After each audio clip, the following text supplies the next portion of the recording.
Hey guys, today we're comparing the Aibiju and the Z&L House brand of coat racks. So let's get right into it. Let's start with functionality.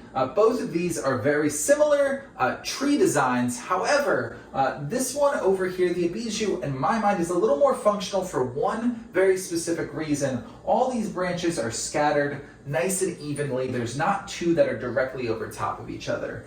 From Z&L House, they do have two times where these branches are directly over top of each other, so I feel like that's not as ideal for hanging coats. They kind of get in the way of each other. So functionality, similar, but I'd slightly lean towards Aibiju. Now let's talk about stability. You can see there's a little bit smaller of a profile with this Aibiju, but it does feel a little heavier, a little more stable than the Z&L House, which has a larger profile, so you think it'd be a little more sturdy, but it feels a little more flimsy. Not by much, but there is a difference there. This Aibiju is rated for 35 pounds. This one doesn't have a weight rating, but I'd probably say about 25, 30 pounds, so a little bit less in my opinion anyway. Now let's talk about aesthetics.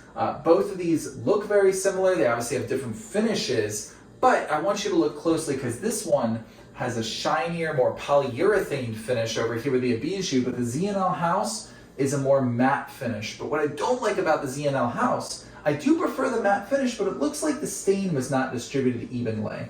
Like right there's a few spots throughout it. I don't know if that was intentional or not, but it does kind of bother me a little bit. So aesthetics-wise, I think the Z&L House I would have chosen had it not been for that stain. But for that reason, I would lean towards the Aibiju for the consistency and the polishedness of it. So finally, let's talk about assembly time. Both of these super easy to assemble. They both are just twist together. You don't need any tools. They're gonna take about 10 minutes each, maybe even less. Just one person necessary. Super easy. Overall, very comparable. Both decent models of coat rack. If I had to choose one, I'm gonna go with the Aibiju, just for the functionality, the stability, and I think you could go and have either one of these and be happy with them, but I hope this video kind of helped show you some of the differences between them.